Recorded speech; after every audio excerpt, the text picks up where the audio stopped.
thus essential in the development of early civilization. However, these rivers were not without tribulations.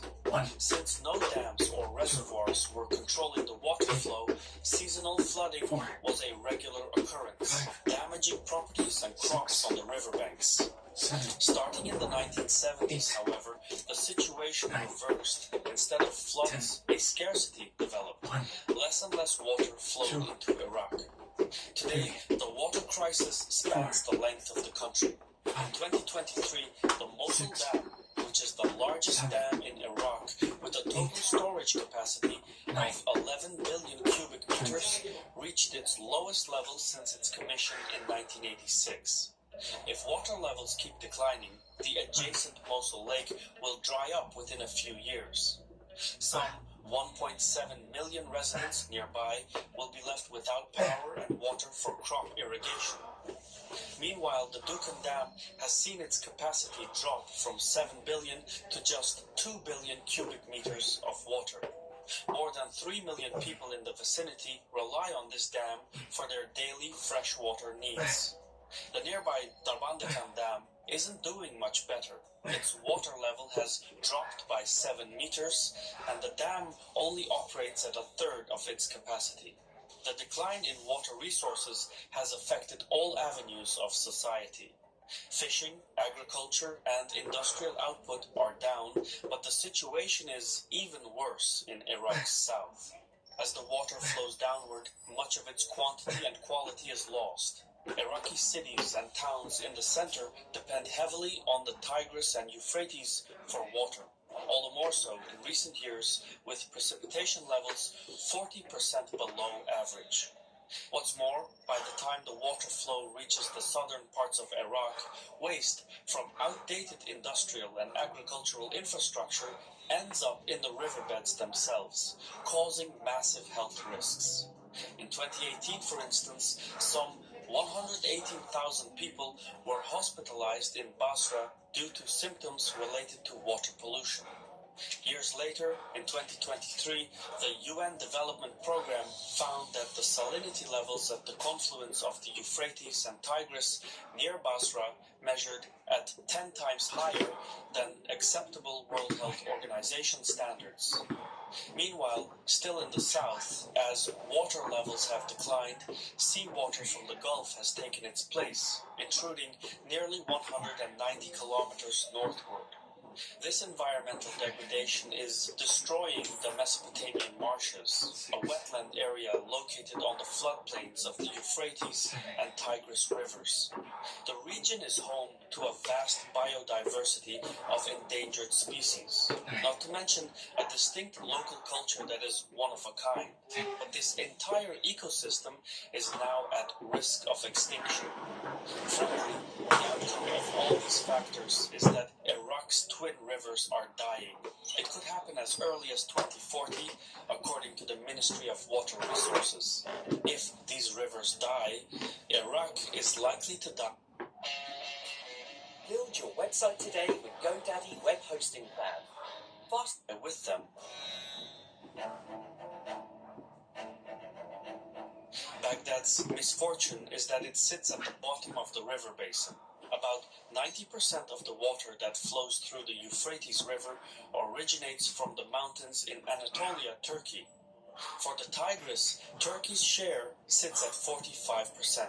Syria, Iran, and Iraq make up the rest of the Tigris River's water flow, but Turkey retains the biggest share. Starting in the 1970s, however, upstream Turkey began constructing dams and reservoirs along its rivers. Turkish officials sought to boost economic activity in the Anatolia region by harnessing hydropower. In the decades following, Turkey built more than 600 dams and reservoirs on both rivers, with another 600 slated for construction in the next decades. The more dams Turkey built, the less water flowed into Iraq. One recent example is the Elisu Mega Project, which consists of 22 dams and 19 hydroelectric power plants along the Tigris and Euphrates near Turkey's borders with Syria and Iraq. Thanks to this mega project, Turkey was able to terraform its landscape, creating new lakes and croplands. However, while the Elisu project is suitable for Turkey, it is a disaster for Iraq. In the coming years, the water flow of the Tigris River in Iraq is expected to decline by an additional 56%. There are no formal agreements between Iraq, Syria, Iran, and Turkey concerning the management of water. So by law, the Turks are well within their rights to construct whatever they like on their side of the border. However, seen from a wider angle, this means that the Tigris-Euphrates basin, home to tens of millions, is subject to Turkish terms in all but name. This isn't some malicious scheme, though. Turkey has regularly turned the tap to release more water inflow into Iraq, but the Turkish policy is constrained by climate. Precipitation is at its lowest level in 62 years. So much so that in 2021, low rainfall, drought, and heat triggered massive wildfires that spread across the country. So Turkey's need for water resources bodes ill for downstream Iraq. The results speak for themselves. Since 1970, the annual flow to the Euphrates and Tigris rivers has dropped from 40 and 45 billion cubic meters each to a mere 15 billion and 20 billion respectively. Iraq needs about 77 billion cubic meters to meet its industrial, agricultural, and civilian needs, but the amount of available water is only 35 billion cubic meters. This deficit is a death sentence in slow motion. Still worse, Iraq's own Kurdish autonomous state is contemplating constructing dams on all its tributary rivers, reducing the downstream flow even more. So far, 14 dams have been completed, 17 are under construction, and another 40 are in the planning phase. By the end of the project, Iraqi Kurdistan could have up to 245 dams and reservoirs. Impressive, but that would also leave even less water for downstream Baghdad. Even so, the federal government has failed to resolve its nationwide water deficit. After decades of arbitrary supervision, no real progress has been made in terms of water management in agricultural and industrial practices. Much of the country's irrigation is done by traditional means. As a result, billions of cubic meters of water are lost in evaporation and other wasteful practices. Agriculture consumes about 63% of Iraq's total water capacity, but because of inefficient and poor management, much of the country is left at the mercy of the desert. Today, over 90% of Iraq is affected by drought. The desert is crawling closer on all fronts, particularly in the south, where seawater is simultaneously creeping inland. Since 1970, Iraq has lost more than half its arable land, and an additional 100 square kilometers of arable land is lost every year. Sandstorms, as seen in Baghdad in 2022, used to occur twice a year. Now, it's happening 20 times a year. Iraqi academics say that in the coming 2 decades, the country could be facing 272 dust days each year. Some 7 million civilians are now affected by the water deficit and its secondary effects. This will have far-reaching consequences since between 20 and 30% of Iraq's workforce is employed in agriculture. Less arable land threatens food security and increases food prices. Job opportunities are affected as well, since shrinking arable land leads to fewer workers required in the agricultural sector. Thus, as the land dries up and livelihoods are lost, people pack up their belongings and migrate elsewhere. This is a multi-layered crisis because the federal government had in fact planned to invest in agriculture to diversify its economy away from hydrocarbons. So agriculture was meant to be Iraq's ticket to economic reform. But with water resources in decline, that plan looks unlikely. But na lang muna ng joy. Jollibee Delivery. We deliver joy.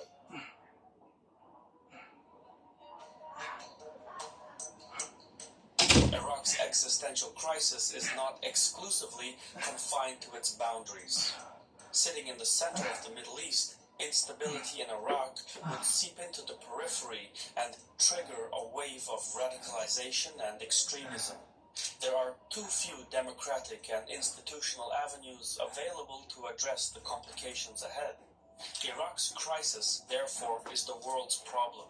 As drought hits the land and civilians feel marginalized, militancy is bound to surge. The last time Iraqis felt this way, jihadist forces established ISIS, which then took over parts of Iraq, Syria, and beyond. The group committed numerous atrocities, including mass executions, bombings, and enslavement, and sought to spread extremism worldwide through its propaganda and violent acts. ISIS was horrible, but its next iteration would be worse because the circumstances would be more desperate. As the water, food, and energy crisis turns Iraq into a hotbed of instability, armed and desperate people with nothing to lose would join the ranks of ISIS 2.0, who would then tunnel into the wider region with a vengeance. What makes the crisis even more urgent is its timing. Iraq's population is currently growing unsustainably. It is estimated to eclipse 63 million by 2040, up from the current 46 million. By 2071, the Iraqi population will reach 94 million, surpassing even that of Iran and Turkey. But that's not the end of it. The population will keep growing uninterrupted, reaching 111 million before the end of the century. Demographic studies are difficult to predict, but if Iraq stays on course, demand for water will increase while supply will decrease. With less water to go around, public services will steadily decline, food security will face collapse, healthcare will drop, and so on. By 2040, Iraq will become a land without rivers. The mighty Tigris and Euphrates will die slowly. Water will still flow marginally, but it will not reach its final outlet in the Gulf. Every fiber of Iraqi society will be affected until the country becomes an inhospitable place to live. That is a drastic fall from grace, considering that Iraq was once known as the Fertile Crescent. But stranger things have happened. Countless historic cities, nations, and cultures have faded into obscurity. Even within Iraq itself, there are ancient scriptures that no one reads, languages no one speaks, and ruins that were once the capitals of powerful empires. However, while Iraq's water crisis seems overwhelming, it is not impossible. Some small steps have been taken in the right direction. In 2023, for instance, near Basra, a new $200 million water desalination plant was commissioned with technical support and funding from Japan. This facility covers the needs of about 400,000 people. In the same vicinity, an American-based project is underway that will modernize water infrastructure for up to 650,000 people.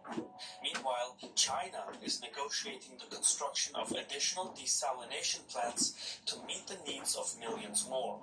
For Iraq, this is the way forward. But the federal government needs to do more, much more. It needs to modernize its infrastructure and build recycling processes and pollution treatment units. It needs to treat wastewater and construct the necessary facilities for it. As a temporary measure, Iraq can tap into its groundwater, but more importantly, it needs to support farmers in using modern irrigation methods to reduce water loss. Baghdad also needs to find a way to pause and reassess the dam projects in Iraqi Kurdistan. A country fighting itself has no chance at redemption. Additionally, some sort of arrangement is necessary with upstream Turkey. Call it climate diplomacy. Iraq's collapse is not in Turkey's best interest, Instability breeds instability, and Turkish officials understand that. Though lacking a legal framework, in 2021, a memorandum of understanding was reached with Turkey calling for fair water flow into downstream Iraq. The terms have yet to be fleshed out and are subject to further negotiations, but it's a step in the right direction. In all, by use of new infrastructure, modernization, and multilateral arrangements, Iraq can still plan its comeback. However, it needs to be done urgently before the situation becomes irreversible and Iraq's problem becomes everyone's problem. In the ledger of life, time is the only non-renewable asset. I've been your host Shirvan from Caspian Report. If you approve of what we do, please leave a comment, hit the like button, and mayhaps share the video. In any case, thank you for your time, and salam.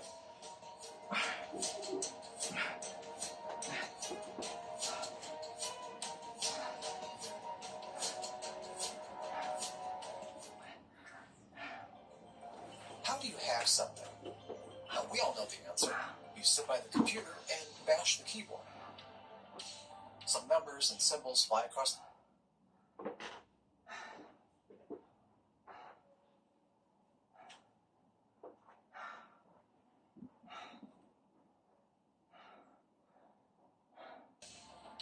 It works in the movies and TV shows. It should work the same in real life. It doesn't. No matter how hard you try, no matter how many keyboards you break, you're not going to break good cybersecurity. For that, you need something special, a secret. And to get that secret, you have to become part of the deepest and darkest community on the internet. Forget your dark web marketplaces and hacker forums. It's deeper than that. It's a space whose entire existence rests on its covertness, where the world's best hackers trade secrets for life-changing sums of money, where governments, mega corporations, and criminal cartels compete over snippets of information that can change the world. Welcome to the zero-day market.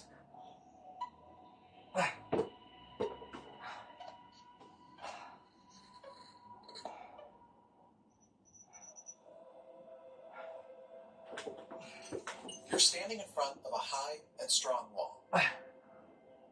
How do you get to the other side? Walls like this are all over the internet. They guard the data of companies, nations, institutions, even people like you.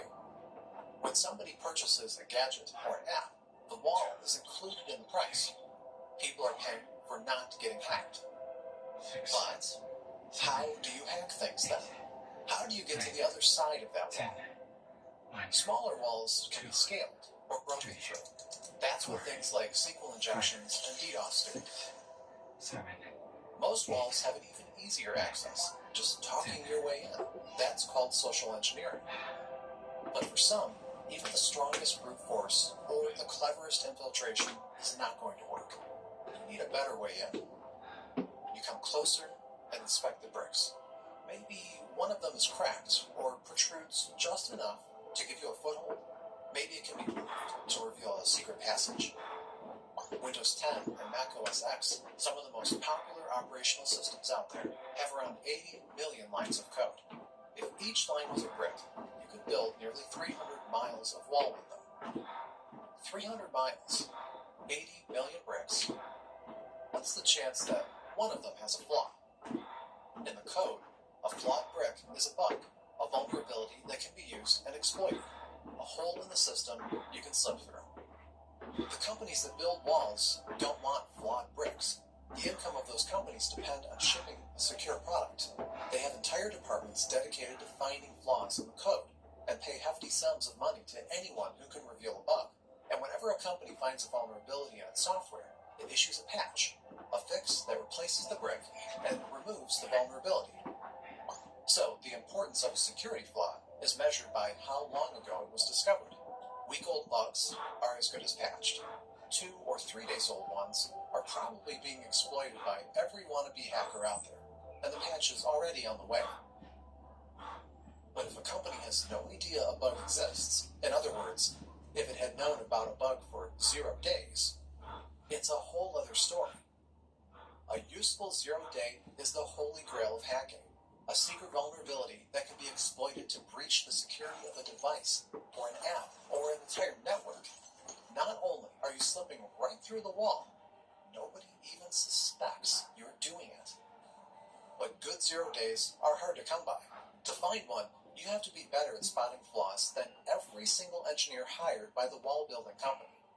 And even then, you may spend years staring at the code and looking for a useful flaw. Or you can look for someone who already did that.